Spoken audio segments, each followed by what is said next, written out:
Hi everyone! Yan, good day po. Ako ngayon ay magluluto ng tilapia with purple spinach. Yan po, yan, kumukulo-kulo na po yan. Yung ating tilapia ay kompleto na po yan sa ricados. Meron siyang sibuyas, luya, kamatis, green bell pepper, yan. Nilagyan ko na rin yan siya ng paminta, yan, paminta, asin, unting betchin, yan. So, naglagay ako ng unting betchin at mamaya, unting magic sarap para mas masarap siya. Yan, so, kumukulo-kulo na yan. Una ko pinakuluan yung ating gulay para ma-absorb siya. Gusto yung timpla sa sabaw. Ayun. And then, nung kumulo-kulo na, nilagay ko na ating tilapia. Tapos, ayun, iniwan ko siya muna. Tapos, naglinis ako. Tapos, yan, ang pansahog natin, purple spinach. Yan, pinili ko yung supermarket.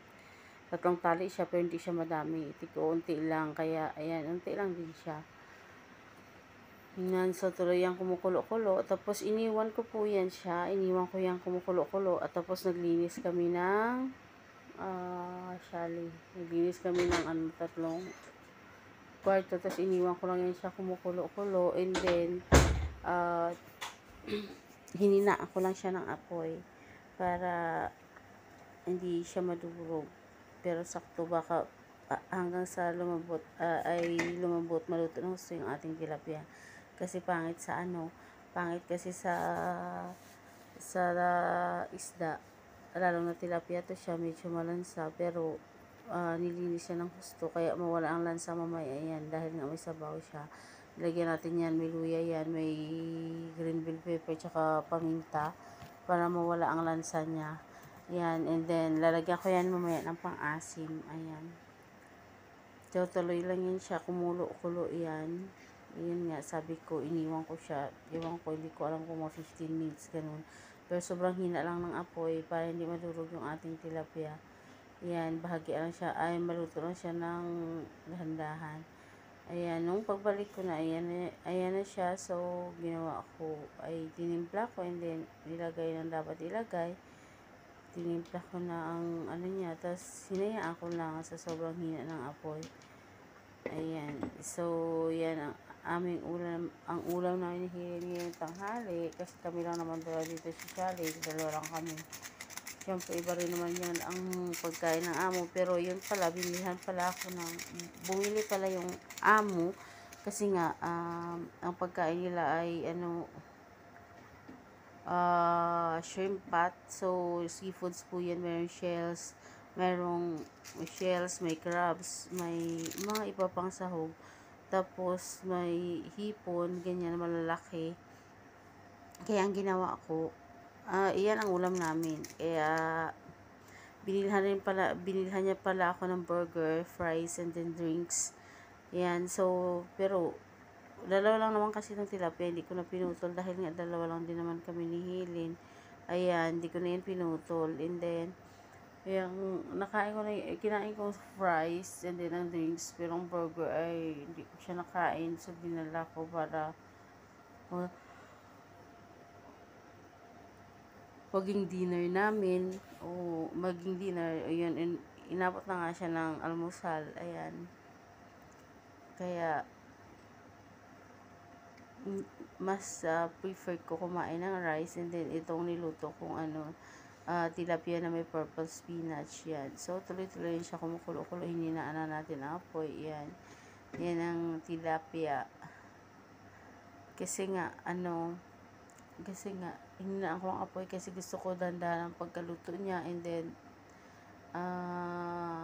siya talaga, lutong-luto at malambot pag kinain, kasi fresh naman itong tilapia. Frozen nga siya, pero yung before siya frozen, fresh talaga yung tilapia. Kaya nung natanggal na yung ice, dahil nga nilinisan, fresh na fresh naman siya talaga. Andyan pa, hindi siya kagaya ng ibang isda na bago, Ayan, so, nahugasan na itong purple spinach, pero hugasan natin siya ulit. Kasi nga, nung binili ko ito, may mga may mga ugat-ugat. So, nilinis lang namin, tinanggal yung mga dahon, mga ugat-ugat. So, para siya talaga, wala siyang matil-tilang mga lupa-lupa siya. ay hinugasan ko siya ulit. Iwan ko kung ilang, siguro hinugasan ko siguro ng 7 beses siya, siguro o 6, ganun. 5, basta ganyan. Hinugasan ko yan ng gusto kasi nga, dahil sa may ugat-ugat umaya niya pang matirang mga lupa-lupa, diba? Ayan, kaya hinugasan ko yan ng gusto. Ayan, make sure na bago siya ihalo ay wala talagang matira kahit isang butil ng lupa. Ayan.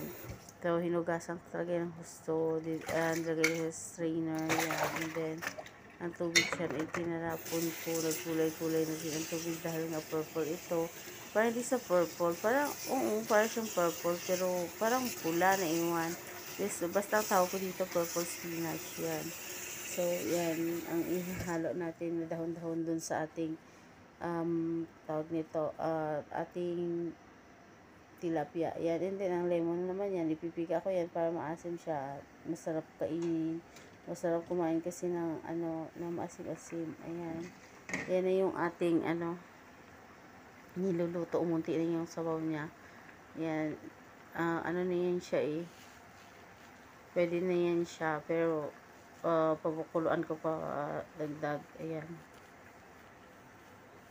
Kasi minsan pag guys, wag nagluluto ko minsan pag hindi siya dinagdagan natin yan ng unting sabaw. Pero yung timpla niyan ay sakto na yan, kaya wala na tayong idadagdag dyan. Siguro kung magic sarap pa maya dagdagan natin unti. Ayan. Napigaan na natin siya ng lemon. Yan, may buto-buto, tatanggalin na natin maya kasi nga, tatanggal ko na ibang buto dyan bago piga dyan, kaya lang may natitira pa sa bandang loob, so tatanggalin na lang natin mamaya ng kutsara o sandok. Ayan. So yan na ang ulam namin hilig, tig-isang tilapia kami kasi 2 tilapia lang po yan, kaya tig-isang tilapia kami, hindi naman siya ganun kalakihan, unlike minsan pag bumili ako, ang laman dun sa pack niya ay 3, may ibang 4 kasi hindi siya pero ngayon ang nabili ko na yan ay 3 lang yan, so malalaki yan. Pero ito nung pangalawang bili ko kasi 4 siya kasi hindi siya ganun kalakihan, depende sa kilo po. Ayan, so siguro 1 kilo yan siya sa loob. Ayan. So, kumukulo-kulo na siya ulit. May unti. Ilalagay na natin yung ating purple spinach. So, hinayaan ko lang yung kumukulo-kulo. Ayan, tikman natin kung sakto ng timpla. Ayan, sakto naman siya. Tapos, may ihalo natin yung purple spinach.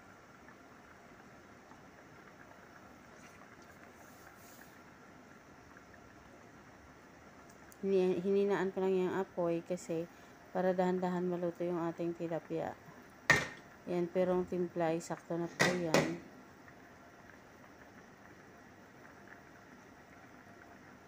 Yan, so iniwan ko to kanina kasi nga naglinis kami. Yan, binalikan ko na lang. Kompleto na ng yan, sahog yung tilapia natin. Meron siyang kamatis, green bell pepper, lalong-lalo na merong luya, merong black pepper, pampawala ng lansa, and then sibuyas. Yan. Nalagyan ko na rin siya ng salt, unting bechin. Tapos maya maglalagay ako ng magic sarap para mas masarap siya, malasa. Dapat talaga kasi, lalo na ito ay tilapia, dapat meron siya talagang luya at saka black pepper para mawala yung lansa. At dapat naluto siya talaga ng husto para, kasi ang tilapia hindi naman talaga to sinasabawan. Pero nga, dahil nga dito, yan lang naman ang mabibili namin, tilapia, kung di tilapia, bangus. Yan, so, sinasabawan na rin namin. Dapat kasi prituin namin to, kaya lang, yung mga ngamoy siya, kasi nga ang amo bumili ng pagkain, sinali kami, kaya, ayan, napilitan kami tuloy na lutuin siya ng may sabaw, di kaya hindi na prito kasi mga ngamoy siya sa labas kahit nga meron siyang merong tawag nito, yan, kasi nga pag dumaan maaamoy. Ayan, so nung kumain kami nga nakita yan ng amo namin, pero binilhan kami ng binilihan ako ng burger, tapos si linasala rin yun sa kanila. Kasi nga, hindi ako makain ng pagkain nila. Ayun, nilagay na natin yung purple spinach. Yan, ang sahog ng ating tilapia. Ayan, purple spinach. Para siyang, tawag ko lang kasi nito ay purple spinach dahil nga parang purple siya. Pero parang agaw-agaw siya, may unting maroon, ganun. Pero, purple siya talaga. Pero parang hindi siya totally, hindi ko sure dyan sa kulay na to. Pero tawag ko sa ano na to, sa spinach na to, purple spinach. Ang tawag naman yan sa amin, alom-alom. Tawag ata, sabi ng kasama ng Ilocano, ang tawag dyan, kalunay daw yan sa kanila. Pero sa amin, sa Ilonggo, alom-alom yung tawag namin. Iba rin yung kulitis, kasi ang kulitis may tinik po yun. Parang puti siya na may unting pula na halo yung kulitis. Ito naman kasi purple to. So wala siyang tinik. Tawag namin yan sa Ilonggo ay alom-alom. Ngayon ang sahog ng aming yung tilapia namin na ulam ngayon. Yan, tapos may asim po yan siya. Kompleto rin sa sahog na yan, kamatis, sibuyas, luya, bell pepper, green, and then yan, nilagyan ng black pepper yan siya. Yan, natimpla rin siya ng husto yun. So, yan ang aming ulam ngayong tanghali. Kasi dalawa na kami, so tig-isa kami ng tilapia. Ayan. Tikman natin ulit kung sakto ng timpla yan. Sakto naman siya kasi nga may pampaasim na po yan dyan. Tapos naluto naman yan ng gusto ang tilapia. Ayan, kasi nga kanina iniwan ko yan nung naglinis kami. Tapos binalikan ko lang, hininaan ko lang siya ng apoy. Kaya saktong-sakto na po yan, luto na po yan. Tapos ayan, tinimpla ko na rin yan ng tinikman ko na rin. Ayan, yan ang aming ulam ngayong tanghali. Yan, tilapia na may purple spinach. Yan, nilagyan ko yan ng asim para mas magana kumain, mas masarap higupin ang sabaw, medyo may maasim-asim. Para lang siyang, alam mo nyo yung parang sinigang lang. Ayan. So, guys, sa mga bago sa aking channel, ayan. This is simple recipe, pero sana may matutunan rin kaya kahit unti dyan sa pagluluto, mga simpleng luto yan. Sa mga bago sa aking channel, please don't forget to subscribe po. Hit the notification bell, choose all, para sa next video ko ay ma-update po kayo. Every time I upload ako, ma-notify kayo. Mega love shoutout to all. Thank you so much and God bless sa ating mga channel. See you guys to my next vlog, to my next video. Mega love shoutout to all. Thank you so much.